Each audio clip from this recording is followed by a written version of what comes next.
Welcome back to Southwest Yard and Garden. We're in Bosque Farms looking at a lawn problem with Dr. Mike English, Extension Service entomologist. Mike, what's wrong with the lawn here? Well, Curtis, I hate to admit it. You know the old story about shoe cobbler's kids and no shoes. That's kind of the case here. Unfortunately, this is my lawn. And it was an awfully nice perennial ryegrass lawn a year ago. Just about this time it was beautiful, and it was lush, so you can still see some spots of it are really pretty nice. Fertility and everything was good. And I spent a lot of time on the road working for the university, and I didn't pay an awful lot of attention. Along in about the first part of August and September, it got an awful drouthy look to it. And unfortunately, I knew immediately what the problem was. I reached down and grabbed a handful of my turf here, and it had just come up almost like a carpet. It would just roll up, and there wasn't any roots on it. And underneath all this was just filled with white grubs. And this is fairly typical of white grub damage. You know, I've got some big patches here, and the numbers are fairly significant. We're all year last year. I was a little bit too late to treat when I found the problem. As I said, it's 1st of September. The time to treat white grubs in the lawn, generally throughout most of New Mexico, if not all of New Mexico, is the first week in August. And then there's a number of insecticides we can use. Dursban and diazinon, oftanol are the kinds that those materials work pretty well. The areas have died out, and now probably is a real poor time to be treating these lawns, because these we've got about 8 or so species of white grubs that feed on lawns in New Mexico. The work was done in the early 80s by a gentleman from Texas A&M. I know you're an old Texas Aggie. That's right. I hate to give the Aggies credit for that, but Texas, some good stuff. Yeah, Texas A&M did the work. A gentleman by the name of Dr. Phil Stone did the work over at Texas A&M and down in the southern part of the state. They found about 8 species that will feed on that, but that's kind of an academic question. They all have basically the same life cycle. I think if we take a shovel now, I can show you about what the life stage might be on these things. We'll dig a little hole here in my lawn. The adults of these things are called May beetles or June beetles. We see them coming to our porch lights an awful lot in late May and early June, and we're getting way on in May now, so we should be able to find some pupae and close to the adult stage in our soil samples here.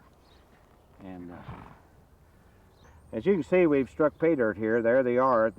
We've got a couple of pupae right here and a larvae that is close to the pupal stage. The larvae here is just pre-pupal, and it will go into the pupal stage.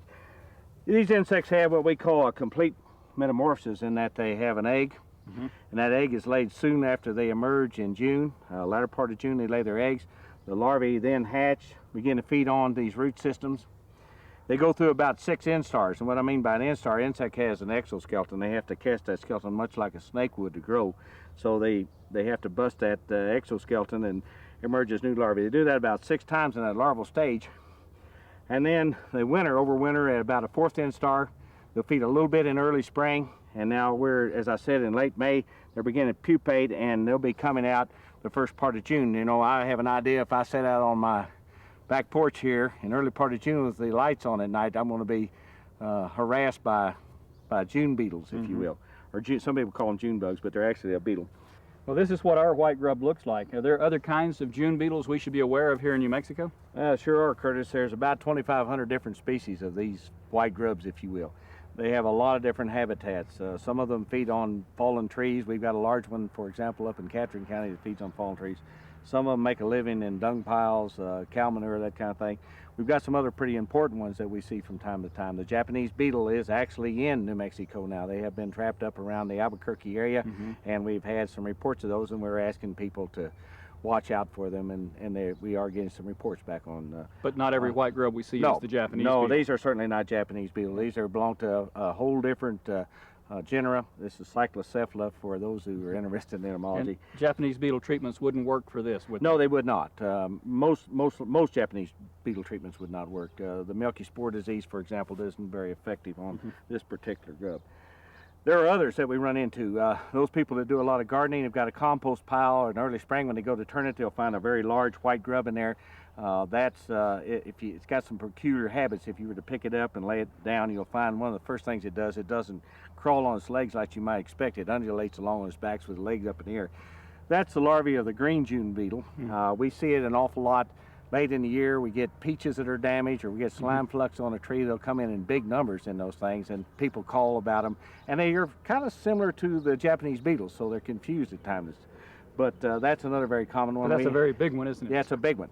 And then there's another large one that we see out in soccer fields and baseball fields, like these open areas. There's one that has white lines on the body that comes to our lights, a lot larger than this one. This one is a fairly small one, about the size of maybe your little fingernail, that size, and it'll come. It's kind of a pale brown color.